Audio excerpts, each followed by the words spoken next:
यथार्थ मोक्ष पथ।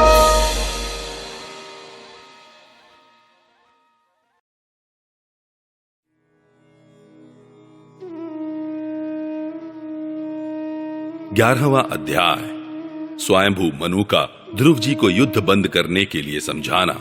श्री मैत्रेय जी कहते हैं, विदुर जी, ऋषियों का ऐसा कथन सुनकर महाराज ध्रुव ने आचमन कर श्री नारायण के बनाए हुए नारायणास्त्र को अपने धनुष पर चढ़ाया। उस बाण के चढ़ाते ही यक्षों द्वारा रची हुई नाना प्रकार की माया उसी क्षण नष्ट हो गई।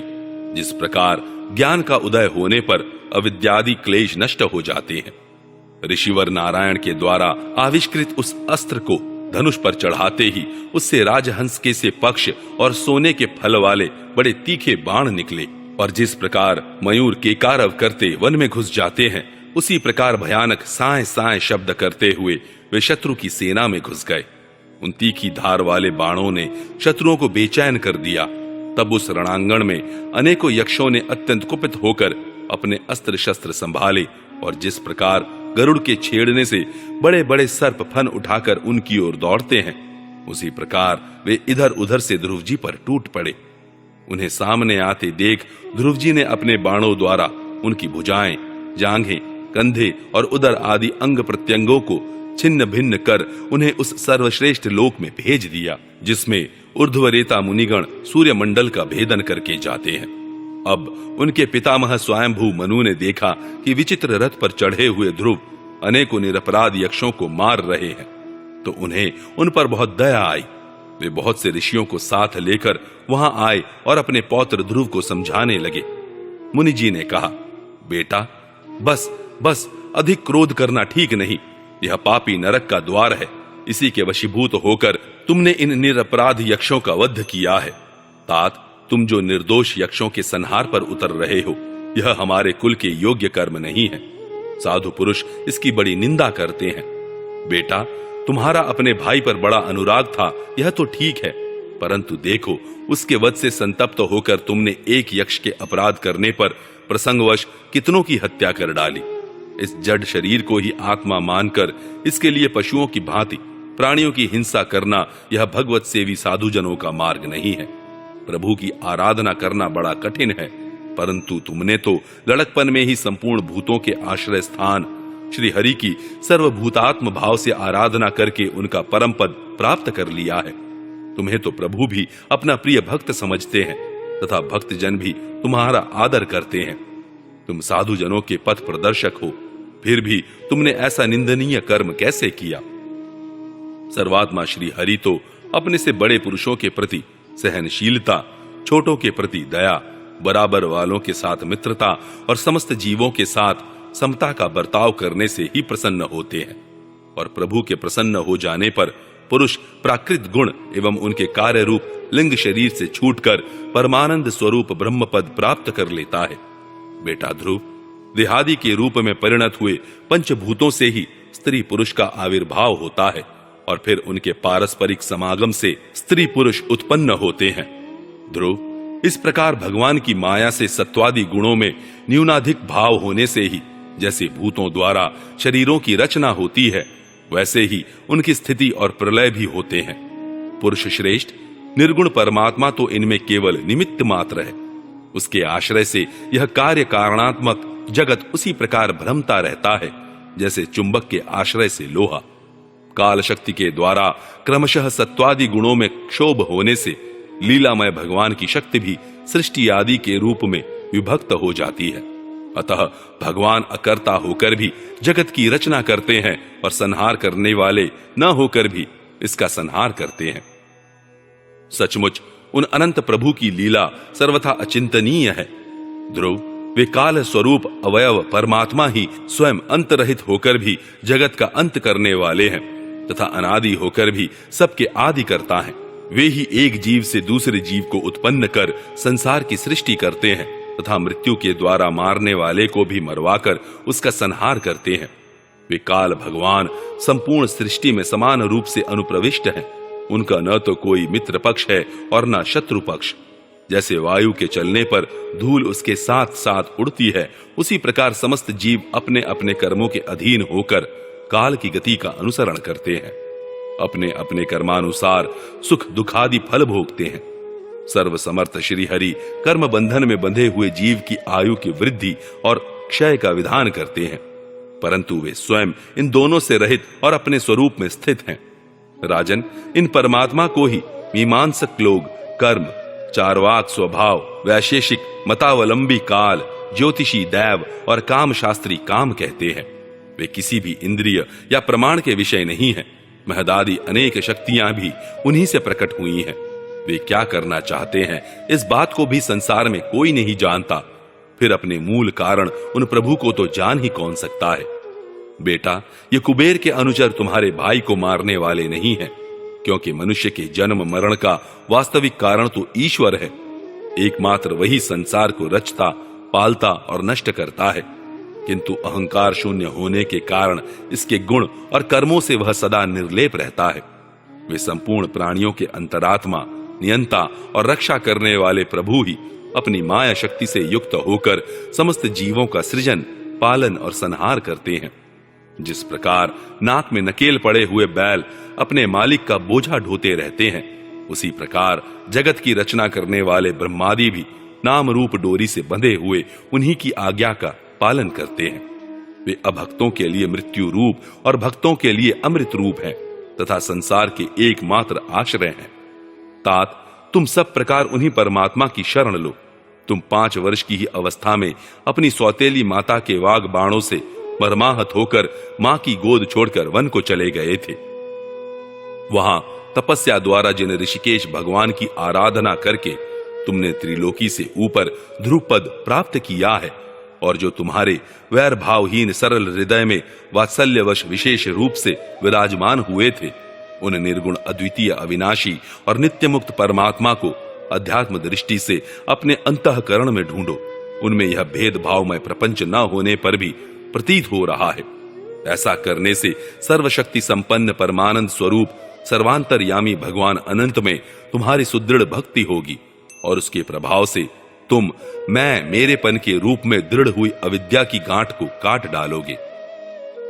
राजन, जिस प्रकार औषधि से रोग शांत किया जाता है, उसी प्रकार मैंने तुम्हें जो कुछ उपदेश दिया है उस पर विचार करके अपने क्रोध को शांत करो।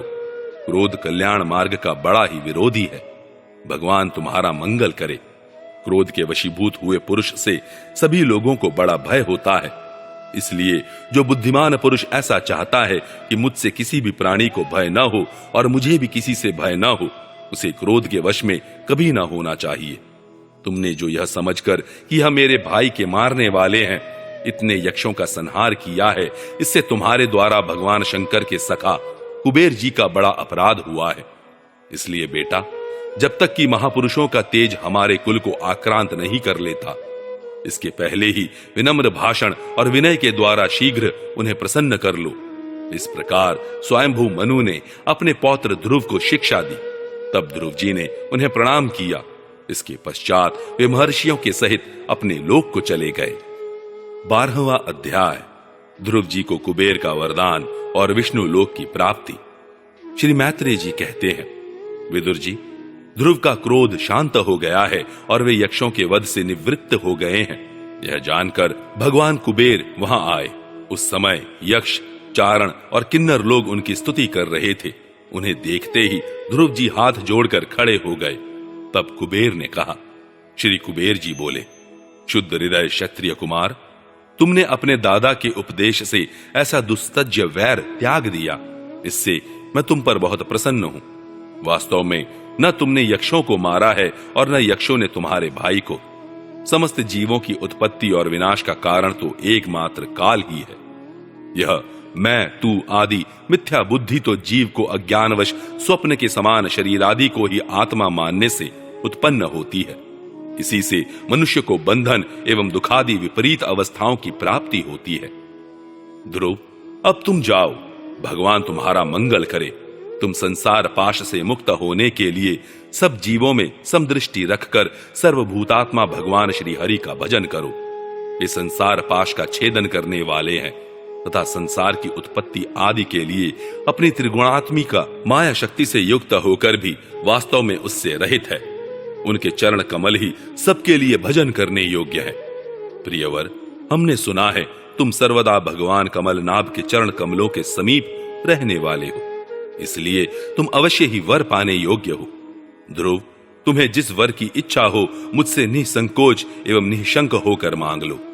श्री मैत्री जी कहते हैं, विदुर जी, यक्षराज कुबेर ने जब इस प्रकार वर मांगने के लिए आग्रह किया, तब महाभागवत महामती ध्रुव जी ने उनसे यही मांगा कि मुझे श्री हरि की अखंड स्मृति बनी रहे, जिससे मनुष्य सहज ही दुस्तर संसार सागर को पार कर जाता है। ईडविडा के पुत्र कुबेर जी ने बड़े प्रसन्न मन से उन्हें भगवत स्मृति प्रदान की। फिर उनके देखते ही देखते वे अंतर्धान हो गए। इसके पश्चात ध्रुव जी भी अपनी राजधानी को लौट आए। वहां रहते हुए उन्होंने बड़ी बड़ी दक्षिणा वाले यज्ञों से भगवान यज्ञ पुरुष की आराधना की। भगवान ही द्रव्य, क्रिया और देवता संबंधी समस्त कर्म और उसके फल हैं, तथा वे ही कर्म फल के दाता भी हैं। सर्वोपाधि शून्य सर्वात्मा श्री अच्युत में प्रबल वेग युक्त भक्ति भाव रखते हुए ध्रुव जी अपने में और समस्त प्राणियों में सर्वव्यापक श्री हरि को ही विराजमान देखने लगे। ध्रुव जी बड़े ही शील संपन्न, ब्राह्मण भक्त, दीन वत्सल और धर्म मर्यादा के रक्षक थे। उनकी प्रजा उन्हें साक्षात पिता के समान मानती थी। इस प्रकार तरह तरह के ऐश्वर्य भोग से, पुण्य का और भोगों के त्याग पूर्वक यज्ञादि कर्मों के अनुष्ठान से पाप का क्षय करते हुए उन्होंने 36,000 वर्ष तक पृथ्वी का शासन किया। जितेंद्रिय महात्मा ध्रुव ने इसी तरह अर्थ, धर्म और काम के संपादन में बहुत से वर्ष बिताकर अपने पुत्र उत्कल को राज सिंहासन सौंप दिया। इस संपूर्ण दृश्य प्रपंच को अविद्या रचित स्वप्न और गंधर्व नगर के समान माया से अपने में ही कल्पित मानकर और यह समझकर कि शरीर, स्त्री, पुत्र, मित्र, सेना, भरा पूरा खजाना, जनाने महल, सुरमय विहार भूमि और समुद्र पर्यंत भूमंडल का राज्य, ये सभी काल के गाल में पड़े हुए हैं। वे बदरिका आश्रम को चले गए। वहां उन्होंने पवित्र जल में स्नान कर इंद्रियों को विशुद्ध किया। फिर स्थिर आसन से बैठकर प्राणायाम द्वारा वायु को वश में किया। तदनंतर मन के द्वारा इंद्रियों को बाह्य विषयों से हटाकर मन को भगवान के स्थूल विराट स्वरूप में स्थिर कर दिया। उसी विराट रूप का चिंतन करते करते वे अंत में ध्याता और ध्येय के भेद से शून्य निर्विकल्प समाधि में लीन हो गए और उस अवस्था में विराट रूप का भी परित्याग कर दिया। इस प्रकार भगवान श्री हरि के प्रति निरंतर भक्ति भाव का प्रवाह चलते रहने से उनके नेत्रों में बार बार आनंदाश्रुओं की बाढ़ सी आ जाती थी। इससे उनका हृदय द्रवीभूत हो गया और शरीर में रोमांच हो आया। फिर देहाभिमान गलित हो जाने से उन्हें मैं ध्रुव हूं इसकी स्मृति भी न रही। इसी समय ध्रुव जी ने आकाश से एक बड़ा ही सुंदर विमान उतरते देखा। वह अपने प्रकाश से दशों दिशाओं को आलोकित कर रहा था, मानो पूर्णिमा का चंद्र ही उदय हुआ हो। उसमें 2 श्रेष्ठ पार्षद गदाओं का सहारा लिए खड़े थे। उनकी 4 भुजाएं थी, सुंदर श्याम शरीर था, किशोर अवस्था थी और अरुण कमल के समान नेत्र थे। वे सुंदर वस्त्र, किरीट, हार, भुजबंद और अति मनोहर कुंडल धारण किए हुए थे। उन्हें पुण्य श्लोक श्री हरि के सेवक जान ध्रुव जी हड़बड़ाहट में पूजा आदि का क्रम भूलकर सहसा खड़े हो गए और ये भगवान के पार्षदों में प्रधान है, ऐसा समझकर उन्होंने श्री मधुसूदन के नामों का कीर्तन करते हुए उन्हें हाथ जोड़कर प्रणाम किया। ध्रुव जी का मन भगवान के चरण कमलों में तल्लीन हो गया और वे हाथ जोड़कर बड़ी नम्रता से सिर नीचा किए खड़े रह गए। तब श्री हरि के प्रिय पार्षद सुनंद और नंद ने उनके पास जाकर मुस्कुराते हुए कहा। सुनंद और नंद कहने लगे, राजन, आपका कल्याण हो। आप सावधान होकर हमारी बात सुनिए। आपने 5 वर्ष की अवस्था में ही तपस्या करके सर्वेश्वर भगवान को प्रसन्न कर लिया था। हम उन्हीं निखिल जगन्नियंता शारंगपाणी भगवान विष्णु के सेवक हैं और आपको भगवान के धाम में ले जाने के लिए यहाँ आए हैं। आपने अपनी भक्ति के प्रभाव से विष्णु लोक का अधिकार प्राप्त किया है, जो औरों के लिए बड़ा दुर्लभ है। परम ज्ञानी सप्त ऋषि भी वहां तक नहीं पहुंच सके। वे नीचे से केवल उसे देखते रहते हैं। सूर्य और चंद्रमा आदि ग्रह, नक्षत्र एवं तारागण भी उसकी प्रदक्षिणा किया करते हैं। चलिए, आप उसी विष्णु धाम में निवास कीजिए। प्रियवर, आज तक आपके पूर्वज तथा और कोई भी उस पद पर कभी नहीं पहुंच सके। भगवान विष्णु का वह परम धाम सारे संसार का वंदनीय है। आप वहां चलकर विराजमान हो, आयुष्मान, यह श्रेष्ठ विमान पुण्य श्लोक शिखामणि श्री हरि ने आपके लिए ही भेजा है। आप इस पर चढ़ने योग्य हैं। श्री मैत्रेय जी कहते हैं, भगवान के प्रमुख पार्षदों के ये अमृतमय वचन सुनकर परम भागवत ध्रुव जी ने स्नान किया। फिर संध्या वंदनादि नित्य कर्म से निवृत्त हो मांगलिक अलंकार आदि धारण किए। बद्रिकाश्रम में रहने वाले मुनियों को प्रणाम करके उनका आशीर्वाद लिया। इसके बाद उस श्रेष्ठ विमान की पूजा और प्रदक्षिणा की और पार्षदों को प्रणाम कर सुवर्ण के समान कांतिमान दिव्य रूप धारण कर उस पर चढ़ने को तैयार हुए। इतने में ही ध्रुव जी ने देखा कि काल मूर्तिमान होकर उनके सामने खड़ा है। तब वे मृत्यु के सिर पर पैर रखकर उस समय अद्भुत विमान पर चढ़ गए। उस समय आकाश में दुंदुभी, मृदंग और ढोल आदि बाजे बजने लगे। श्रेष्ठ गंधर्व गान करने लगे और फूलों की वर्षा होने लगी। विमान पर बैठकर ध्रुव जी ज्यों ही भगवान के धाम को जाने के लिए तैयार हुए, त्यों ही उन्हें अपनी माता सुनीति का स्मरण हो आया। वे सोचने लगे, क्या मैं बेचारी माता को छोड़कर अकेला ही दुर्लभ वैकुंठ धाम को जाऊंगा? नंद और सुनंद ने ध्रुव के हृदय की बात जानकर उन्हें दिखलाया कि देवी सुनीति आगे आगे दूसरे विमान पर जा रही हैं। उन्होंने क्रमशः सूर्य आदि सभी ग्रह देखे। मार्ग में जहां तहां विमानों पर बैठे हुए देवता उनकी प्रशंसा करते हुए फूलों की वर्षा करते जाते थे। उस दिव्य विमान पर बैठकर ध्रुव जी त्रिलोकी को पार कर सप्तऋषि मंडल से भी ऊपर भगवान विष्णु के नित्य धाम में पहुंचे। इस प्रकार उन्होंने अविचल गति प्राप्त की। यह दिव्य धाम अपने ही प्रकाश से प्रकाशित है। इसी के प्रकाश से तीनों लोक प्रकाशित है। इसमें जीवों पर निर्दयता करने वाले पुरुष नहीं जा सकते। यहाँ तो उन्हीं की पहुंच होती है जो दिन रात प्राणियों के कल्याण के लिए शुभ कर्म ही करते रहते हैं, जो शांत, समदर्शी, शुद्ध और सब प्राणियों को प्रसन्न रखने वाले हैं तथा भगवत भक्तों को ही अपना एकमात्र सच्चा सुहृद मानते हैं। ऐसे लोग सुगमता से ही इस भगवत धाम को प्राप्त कर लेते हैं। इस प्रकार उत्तानपाद के पुत्र भगवत परायण श्री ध्रुव जी तीनों लोकों के ऊपर उसकी निर्मल चूड़ामणि के समान विराजमान हुए। कुरुनंदन, जिस प्रकार दाएं चलाने के समय खंबे के चारों ओर बैल घूमते हैं, उसी प्रकार यह गंभीर वेग वाला ज्योतिष चक्र उस अविनाशी लोक के आश्रय ही निरंतर घूमता रहता है। उसकी महिमा देखकर देवर्षि नारद ने प्रचेताओं की यज्ञशाला में वीणा बजाकर ये 3 श्लोक गाए थे। नारद जी ने कहा था, इसमें संदेह नहीं, पति परायणा सुनीति के पुत्र ध्रुव ने तपस्या द्वारा अद्भुत शक्ति संचित करके जो गति पाई है, उसे भगवत धर्मों की आलोचना करके वेदवादी मुनिगण भी नहीं पा सकते। फिर राजाओं की तो बात ही क्या है। अहो, वे 5 वर्ष की अवस्था में ही सौतेली माता के वाग बाणों से मर्माहत होकर दुखी हृदय से वन में चले गए और मेरे उपदेश के अनुसार आचरण करके ही उन अजय प्रभु को जीत लिया, जो केवल अपने भक्तों के गुणों से ही वश में होते हैं। ध्रुव जी ने तो 5-6 वर्ष की अवस्था में कुछ दिनों की तपस्या से ही भगवान को प्रसन्न करके उनका परम पद प्राप्त कर लिया, किंतु उनके अधिकृत हुए इस पद को भूमंडल में कोई दूसरा क्षत्रिय क्या वर्षों तक तपस्या करके भी पा सकता है? श्री मैत्रेय जी कहते हैं, विदुर जी, तुमने मुझसे उदार कीर्ति ध्रुव जी के चरित्र के विषय में पूछा था, सो मैंने तुम्हें वह पूरा का पूरा सुना दिया। साधुजन इस चरित्र की बड़ी प्रशंसा करते हैं। यह धन, यश और आयु की वृद्धि करने वाला परम पवित्र और अत्यंत मंगलमय है। इससे स्वर्ग और अविनाशी पद भी प्राप्त हो सकता है। यह देवत्व की प्राप्ति कराने वाला बड़ा ही प्रशंसनीय और समस्त पापों का नाश करने वाला है। भगवत भक्त ध्रुव के इस पवित्र चरित्र को जो श्रद्धा पूर्वक बार बार सुनते हैं, उन्हें भगवान की भक्ति प्राप्त होती है, जिससे उनके सभी दुखों का नाश हो जाता है। इसे श्रवण करने वाले को शीलादि गुणों की प्राप्ति होती है। जो महत्व चाहते हैं उन्हें महत्व की प्राप्ति कराने वाला स्थान मिलता है। जो तेज चाहते हैं उन्हें तेज प्राप्त होता है और मनस्वियों का मान बढ़ता है।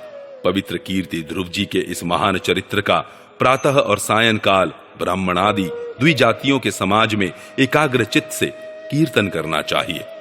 भगवान के परम पवित्र चरणों की शरण में रहने वाला जो पुरुष इसे निष्काम भाव से पूर्णिमा, अमावस्या, द्वादशी, श्रवण, नक्षत्र, तिथि क्षय, व्यतिपात, संक्रांति अथवा रविवार के दिन श्रद्धालु पुरुषों को सुनाता है, वह स्वयं अपने आत्मा में ही संतुष्ट रहने लगता है और सिद्ध हो जाता है। यह साक्षात भगवद विषयक अमृतमय ज्ञान है। जो लोग भगवान मार्ग के मर्म से अनभिज्ञ हैं, उन्हें जो कोई इसे प्रदान करता है, उस दीन वत्सल कृपालु पुरुष पर देवता अनुग्रह करते हैं। ध्रुव जी के कर्म सर्वत्र प्रसिद्ध और परम पवित्र हैं। वे अपनी बाल्यावस्था में ही माता के घर और खिलौनों का मोह छोड़कर श्री विष्णु भगवान की शरण में चले गए थे। कुरुनंदन, उनका यह पवित्र चरित्र मैंने तुम्हें सुना दिया।